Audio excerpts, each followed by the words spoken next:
kampung tempat lain, semuanya bermacam-macam suku hidup di situ dan mereka bahagia, tapi kurang pekerjaannya.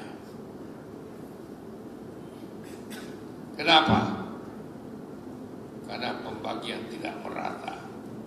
Ini saatnya saudara-saudara berjuang untuk mengambil porsi-porsi itu kewenangan daerah. Biarkan mereka hidup. Ada daerah Nusa Tenggara Timur dibilang termiskin. Saya mau tanya, siapa yang bilang Indonesia Timur termiskin? Kaya Indonesia Timur itu. Dia bikin tangki minyak saja, seluruh dunia kapal akal singgah di situ. Berapa lama itu kita tidak lakukan? Belum lagi yang lain-lain. Berapa banyak sawit, berapa banyak itu kopra, berapa banyak itu karet, berapa banyak itu batu bara, dan hasilnya untuk siapa? Sudah saatnya kita bicara seperti ini. Waktu semakin hari semakin sempit. Kita membutuhkan figur-figur yang bertanggung jawab dan mempunyai experience. Experience itu apa? Pengalaman. Pengalaman itu apa? Pengalaman itu yang membuat buku. Bukan buku membuat pengalaman. Dari adik-adik saya ini yang bakal menjadi calon ini, pengalaman yang sudah 25 tahun, yang sudah pantas sekarang dijadikan contoh untuk memproduk semuanya itu. Sayang, saya cuma punya waktu sedikit. Sebetulnya saya mau lebih lama, karena udah janjian sama Mas Karno ini. Mas Karno ada ini kan mesti dibagi dua ini. Kalau enggak, waktu kita terlalu sempit. Nah, saudara dari Hanura, saya tugaskan saudara. Tentu nanti mekanismenya bekerja sama dengan tim pemenangan pilkada dari yang ditunjuk oleh partai, yang ditunjuk oleh kelompok kita, ya, satu PDP, Hanura, dan umat. Itu kita harus berkoordinasi terus. Indonesia ini dulu hanya dengan bambu runcing bisa menang. Orang dengan senjata. Kita tidak pakai bambu runcing. Kita 3 partai ini pakai otak, pakai hati. Ya, coba lihat. Kalau umpamanya adik kita Rano ini pergi jalan, tidak usah disuruh orang. Dia tangkap di sana.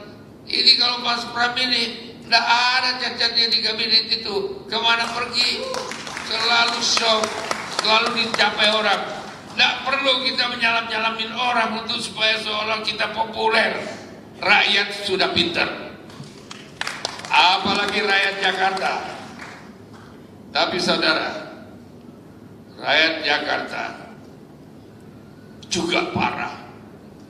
Datangan dari Jawa, dari Kalimantan, dari Sulawesi, untuk hidup di sini. Kenapa harus demikian? Daerah-daerah itu harus makmur. Mereka nggak perlu berangkat ke ibu kota. Mereka harus hidup di daerah-daerah kalian semua. Jadi mimpi tahun emas 45 kalau daerah tidak kuat. Mimpi kalau calon pemimpin daerah mengkuat, tapi orang yang tidak punya kualitas. Nah, untuk dari segala survei yang terselubung, saya mendengar diam-diam dia bisikan, memang kualitas itu ada di mereka berdua ini. Saya begini-begini yang mendukung Ridwan Kamil loh. Menang dia. Terus saya dukung siapa lagi? Saya dukung Fatimah Kofifah. Menang dia. Padahal saya partai kecil. Tapi jangan salah, kita kecil tapi cabai rawit. Saya mendukung kampung saya, partai Gubernur Tarbiji. menang dia. Ya tapi ya gantianlah kalau yang sudah kurang ada hasilnya, cari orang-orang yang bisa meningkatkan hasil-hasil yang lebih baik. Saya juga mendukung itu Sumatera Utara. Sampai sekarang pun saya konsisten mendukung Sumatera Utara. Insya Allah menang dia. Banyak lagi bupati wali kota. Jadi kita tidak ngomong dan tidak juga minta sumbangan. Saya sarankan kepada partai saya, Anda harus berkorban untuk yang kita dukung, bukan Anda minta cari uang di sini. Ya, dan itu sebabnya saya tidak mau mendengar perjuangan itu harus ada pengorbanan. Dan kalau Anda berkorban, sedikit pun pengorbanan itu berkahnya luar biasa. Tapi kalau saudara ada di partai lain itu menyodorkan segala macam ongkos, niatnya nggak mendukung, niatnya mengisi periuknya karena susah. Karena itulah saya bilang mereka semua rata-rata dalam keadaan susah. Sekian, wassalamualaikum warahmatullahi wabarakatuh. Waalaikumsalam warahmatullahi wabarakatuh. Terima kasih kepada Bapak Ketua Umum sekaligus tuan rumah pertemuan konsolidasi dan silaturahmi. Kita akan mendengarkan ucapan selamat datang dari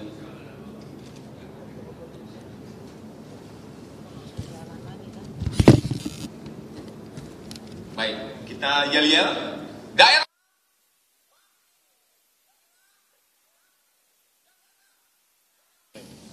Saya ingin mengembalikan kewenangan daerah. Kewenangan daerah artinya daerah makmur baru ada Indonesia makmur. Kalau daerah tidak makmur, bagaimana Anda bisa melihat bangsa ini makmur? Ya kan?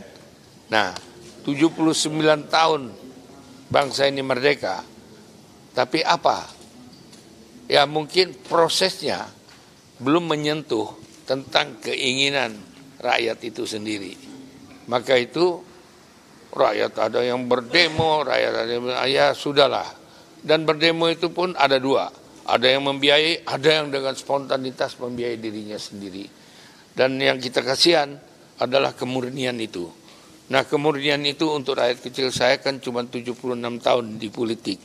Baru 76 tahun dan sampai detik ini saya tetap ada dan tetap menjaga dan tetap sesuai dengan hati nurani saya, ya. Dan saya inginkan bahwa kembalikanlah itu kepada kewenangan itu kepada daerah. Sebab kalau daerah makmur baru ada Indonesia makmur. Anda lihat ibu-ibu itu pada kesulitan, sekolah pada kesulitan. Ya memang akan diberi ini, diberi itu, diberi ini, itu bagus. Bagus. Tapi tentu ada mekanisme dalam memberikan sesuatu menggunakan bahan apa dan dari mana, ya kan? Nah, mereka berdua ini saya tahu dia mengikuti perjalanan. Saya juga tahu Ridwan Kamil, ya. Dulu bagaimana waktu mau kampanye, ya. Lantas saya tahu juga itu Kofifa, saya tahu juga, ya. Saya juga dia tahu Tarmizi dari Kalimantan Barat. Saya tahu juga itu siapa yang dari Sumatera Utara, ya. Saya tahu juga dari Lampung, pokoknya saya tahulah daerah-daerah itu, dari Karimun, ya, dari Kepri, semua saya tahu, apalagi dari Kalimantan. Nah dari sini saya melihat bahwa kefiguran kepemimpinan ini harus betul-betul dipilih oleh rakyat itu sendiri. Kalau ada katanya sekarang money market, money politik. Rakyat sudah pintar. Duit ambil, pilih orang yang cerdas. Ya nggak ada apa-apa. Itu sedekah. Yang ngasih duit itu tuh, alhamdulillah kita doakan masuk surga. Ya. Tapi kalau duitnya dari macam-macam, ya belok sedikit lah tempatnya. Ya kan? Nah, itu sebabnya Jakarta ini ada tempat pertarungan. Jakarta ini ada barometer. Jakarta ini kuncinya adalah di para wartawan-wartawan yang punya hati nurani. Kalau hati nurani wartawan-wartawan itu terkena dengan apa yang diharapkan oleh bangsa ini terhadap generasi muda, ya, pasti tulisannya itu, pasti dorongannya itu memilih orang-orang yang bermartabat. Bukan begitu kan? Enggak? Iya. Nah, kalau bermartabat ini, kalian punya adik, kalian punya anak, kalian punya keluarga di kampung-kampung itu merasa terlindungi, merasa terkesempatan, dan bukan daerahisme. Jangan salah. Tidak ada daerahisme. Dan karena bangsa kita tinggal dimanapun, dia sudah merasa di situ kampungnya. Ya kalau ada yang sedikit-sedikit buat nyumbang, itu normal-normal saja. Tapi dia harus mempunyai kredibilitas yang tinggi untuk meningkatkan kesejahteraan masyarakat di daerahnya itu sendiri. Itu tagline partai kita. Ya. Pak Oso, ini kan pasangan Pramono Rano kan setiap datang ke masyarakat didukung, tapi sayangnya ada isu bahwa keterlibatan aparat termasuk BIN. Ini gimana himbauan Pak Oso? BIN nggak pernah cawe-cawe, saya bukan, sorry ya. BIN tidak pernah cawe-cawe soal urusan-urusan gini. Saya nggak ngerti, saya kan bukan orang BIN. Tapi BIN tidak pernah cawe-cawe.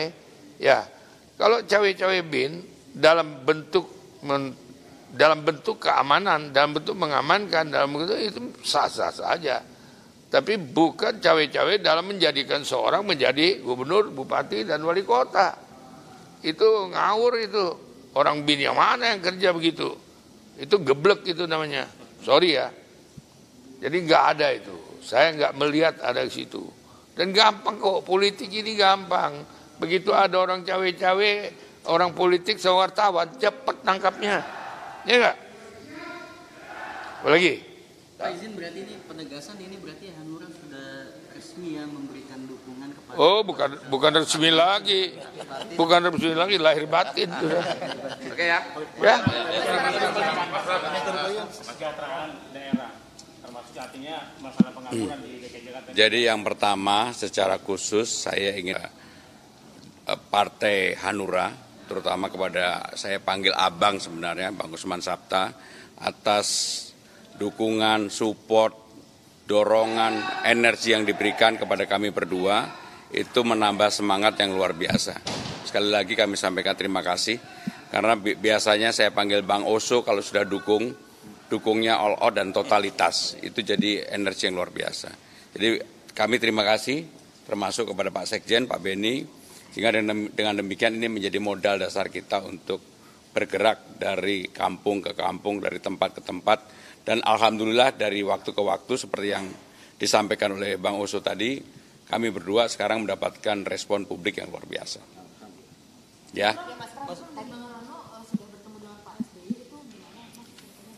Ya, tadi pagi kami diterima oleh Pak SBY.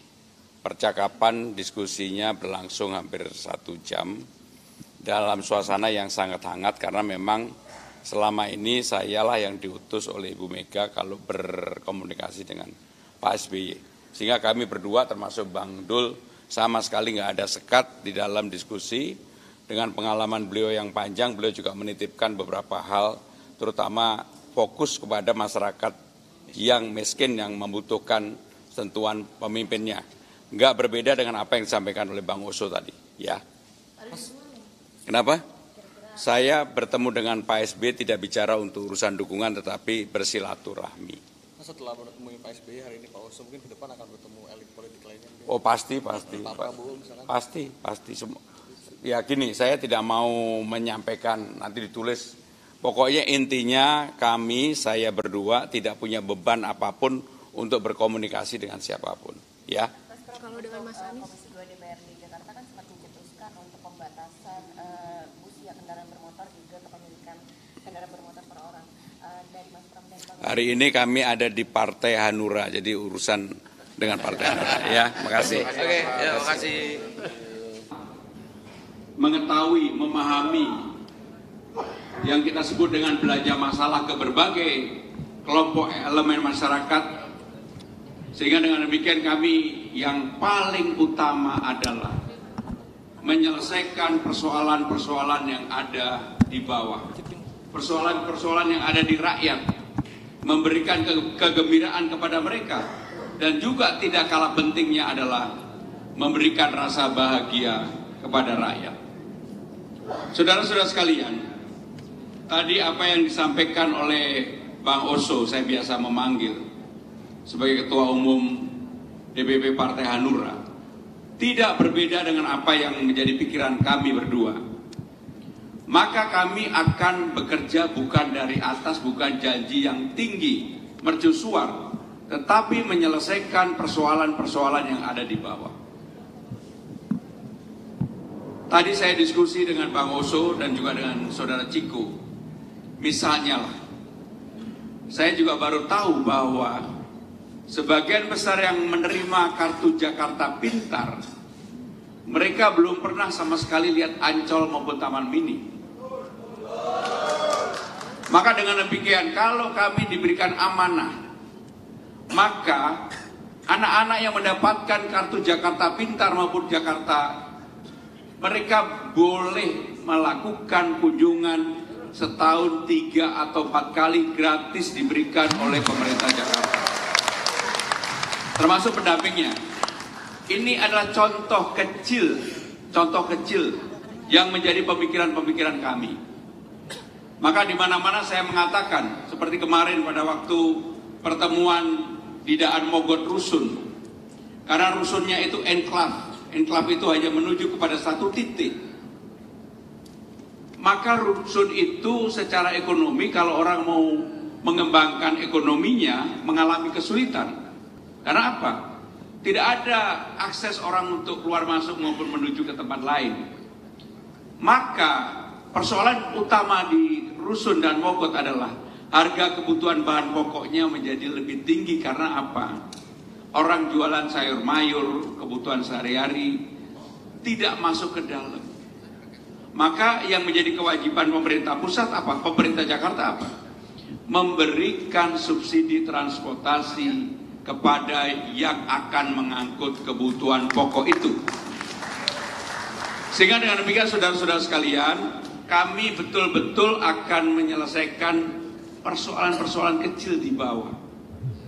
Bahkan ketika saya di Kelapa Gading ini, saya ulang kembali, ada ibu-ibu ingin mengawinkan anaknya, rumahnya tidak punya sama sekali akses untuk halaman. Begitu keluar rumah, pintunya sudah jalan setapak. Dia menginginkan ketika menikahkan anaknya bisa mengundang tetangganya, tapi dia tidak mampu. Apa jawabannya? Ketika saya berkomunikasi dengan Bang Dul, maka terpikirlah oleh kami berdua, kenapa tidak setiap kelurahan kita buatkan balai rakyat yang secara langsung dikelola oleh pemerintah Jakarta. Di sana PPSU ditempatkan yang bertanggung jawab untuk ngurus kebersihan, dikelola secara baik dan diberikan secara gratis, cuma-cuma atau serendah-rendahnya kepada warga yang akan mengawinkan anaknya, mengkitankan anaknya, tempat untuk pengajian, tempat untuk berkebudayaan, berkesenian, dan seterusnya. Sehingga dengan demikian, saudara-saudara sekalian, betul-betul cara berpikir kami berdua adalah memulai sesuatu yang dari bawah. Apakah tidak ada program yang besar yang memulai dari atas? Harus ada. Saya termasuk sebagai inisiator di dalam kabinet, walaupun yang paling utama tentunya Bapak Presiden, tentang yang disebut dengan Inavan. Inavan itu adalah sebuah lembaga yang dikelola oleh negara untuk melakukan investasi di proyek-proyek yang memang memberikan keuntungan. Dulu ketika di awal dimulai 2,5 tahun yang lalu, Inavan hanya mempunyai modal di bawah 5 triliun. Hari ini Inavan sudah punya angka hampir 150 triliun. Apa artinya? Apakah Jakarta bisa? Maka saya akan menggagas yang disebut dengan Jakarta Fund. Sehingga dengan demikian Jakarta bisa menjadi investor di berbagai daerah, proyek-proyek yang baik secara ekonomi menguntungkan selama dikelola secara profesional. Apakah bisa? Pasti bisa. Aku yakin pasti bisa. Karena kenapa? Jakarta ini APBD-nya 85-86 triliun. Silvanya, sisanya sekitar 5 triliun. Katakanlah kalau 1-2 triliun digunakan modal dasar untuk Jakarta Fund, ini akan sangat menguntungkan dan memberikan revenue tambahan bagi Jakarta. Sekaligus juga membuka lapangan kerja.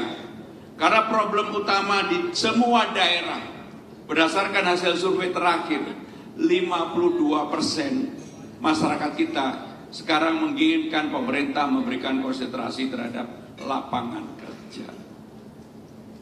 Bahkan kaum milenial, Gen Z pun yang menjadi kekhawatiran utama sekarang adalah persoalan lapangan kerja. Maka pemerintah harus melakukan terobosan-terobosan yang cerdas, pintar, menggunakan digitalisasi, menggunakan teknologi untuk membuka lapangan kerja. Minggu lalu saya diajarkan oleh anak saya sambil Car Free Day, ada yang namanya foto you. Ternyata di situ banyak orang-orang yang mulai mengatungkan lapangan kerja baru, memfoto siapa yang Car Free Day, fotonya bagus, dijual dengan harga yang menarik. Inilah bentuk-bentuk terobosan yang bisa dilakukan dengan cara-cara lain. Maka dengan demikian saudara-saudara sekalian, saya merasa bersyukur dan beruntung, walaupun saudara-saudara juga tahu awalnya saya menolak untuk diamanahkan menjadi calon gubernur. Saya tidak pernah melobi siapapun untuk menjadi apapun, tetapi karena saya mengambil kerja sekeras-kerasnya, akhirnya diberikan amanah ini. Termasuk saya jadi menteri 2 kali, tidak pernah melobi Pak Jokowi. Menjadi sekjen, wakil sekjen juga tidak pernah melobi Ibu Mega. Maka pengalaman inilah yang kemudian memberikan keyakinan kepada saya, amanah yang sudah saya diberikan kepada saya, mudah-mudahan amanah ini bisa bermanfaat bagi orang banyak, kepada umat juga bisa bermanfaat. Tetapi yang tidak kalah pentingnya saudara-saudara sekalian, kesungguhan. Pengalaman panjang saya ini, kebetulan saya terus terang udah selesai dengan diri saya. Saya akan bekerja dengan sungguh-sungguh untuk membangun Jakarta, dan saya berani mengambil keputusan untuk tidak populer selama ini untuk kebaikan warga Jakarta. Saya berani. Hanya bedanya, kalau Pak Ahok berani tapi ngomongnya banyak, saya berani senyumnya aja yang banyak. Maka dengan demikian saudara-saudara sekalian, hari ini betul-betul saya merasa bahagia. Saya sama Bang Okso bersahabat sangat dekat. Mungkin teman-teman Hanura kalau di jumlah datang ke tempat ini pasti kalah sama saya. Saya setahun bisa 2, 3, 4 kali. Bahkan tadi pagi putranya beliau sepeda nama saya. Jadi keluarga kami sangat dekat. Saya merasa di rumah sendiri. Dan saya tahu kalau Bang Oso sudah memberikan dukungan, dukungannya nggak pernah setengah-setengah. Dukungan yang pasti totalitas. Dan itu adalah karakter Hanura yang tidak berbeda dengan PDI Perjuangan. Dan saya juga bersyukur Partai Umat memberikan dukungan. Saya dengan Mas Anies, Pak Amin mempunyai hubungan yang panjang. Ketika era reformasi saya termasuk salah satu penggeraknya, karena saya juga pada waktu itu mantan Ketua Dewan Mahasiswa ITB. Saudara-saudara sekalian, tidak ada yang kebetulan dalam hidup ini. Tidak ada. Saya juga kaget. Pada saat awal saya memutuskan dia, saya sadar sesadar-sadarnya. Tidak pernah saya disurvei apapun ada, karena apa? Memang tidak mau disurvei, memang tidak pernah punya pikiran, dan selama 8 tahun lebih menjaga dapurnya presiden, tidak pernah mau tampil di ruang publik. Beda ketika saya menjadi sekjen partai, menjadi pimpinan DPR, 4 kali terpilih menjadi anggota DPR. Pada waktu itu hampir setiap waktu saya muncul di publik, bahkan menjadi salah satu media darling pada waktu itu. Tetapi yang mengagetkan saya adalah karena ketulusan, karena kesungguhan, saya tampil hari pertama di ruang publik. Mungkin pada waktu itu belum banyak orang yang ingat kembali. Yang ingat hanya mereka-mereka yang baju merah. Karena apa? Ini sekjennya dulu. Hari pertama ketika mendaftar. Tetapi dalam waktu 3 minggu ini, kan baru 3 minggu, Survei terakhir adalah survei yang dilakukan oleh JSI, oleh Saudara Hanan Jayadi. Ketika saya diskusi dengan Bapak Presiden, beliau mengatakan, Mas, dulu saya waktu berangkat Jakarta, saya hanya 4%. Itu pun dibantu dengan hiruk pikuk di Solo pada waktu itu antara beliau dengan Pak Bibit. 1 minggu setelah survei, kemarin saya dengan Ahok, saya juga bicara, dengan beliau juga bicara, mereka 12%. Saya juga kaget, 1 minggu setelah disurvei 28,4%. Saya sendiri tidak memperkirakan itu. Pikiran saya mungkin 18%. Kenapa? Karena saya lama di ruang publik pada waktu itu. Akhirnya saya tahu, saya dalami. Satu, karena faktor Dul. Apapun, Dul ini sudah sangat legend di Jakarta. Tetapi yang tidak kalah pentingnya adalah bertahun-tahun tarung antara Zainab dan Sarah yang menang Pramono Anung. Sehingga dengan demikian saudara-saudara sekalian, apakah saya termasuk optimis? Saya melihat itu menjadi energi yang membangkitkan optimisme saya pribadi. Dan saya ini bertarung, mulai besok Bapak Ibu sekalian pasti bosan lihat wajah saya di mikrolet, di TV, di mana-mana. Karena apa? Saya nggak mau tarung yang setengah-setengah, nggak mau. Dan saya tidak punya beban dengan siapapun. Saya tidak punya beban dengan siapapun. Maka dalam wawancara saya di podcast dan sebagainya, saya tidak punya beban. Mau 1, 2, 10, 100 naga juga nggak apa-apa lah. Kita hadapi. Maka dengan demikian saudara-saudara sekalian, saya secara pribadi dengan Bang Dul, kenapa saya tetap minta dipanggil Mas aja atau panggil nama aja? Karena rasanya aneh menjadi Bang Pram gitu, aneh banget. Tetap aja Mas Pram, karena Dul sudah menjadi lekat dengan Betawinya menjadi Bang Dul. Dan namanya sudah dirubah dalam nanti di kartu pemilih itu menjadi Rano Karno Dul. Sehingga demikian saudara-saudara sekalian, saya mengucapkan terima kasih kepada teman-teman yang hadir, Partai Umat, Partai Hanura, dengan kolaborasi 3 kekuatan ini udah more than enough, udah cukup untuk melawan yang jauh lebih besar dan jauh lebih banyak itu. Tetapi saya yakin kita pasti solid dan kita akan bertarung secara terbuka. Dan saya berjanji tidak akan menggunakan politik agama. Yang ada adalah pertarungan gagasan, pertarungan program visi misi, bukan pertarungan agama, bukan pertarungan etnisitas, bukan pertarungan yang hal-hal yang pernah membelah kita bersama. Itulah yang menjadi tekad kami. Terima kasih. Wassalamualaikum warahmatullahi wabarakatuh.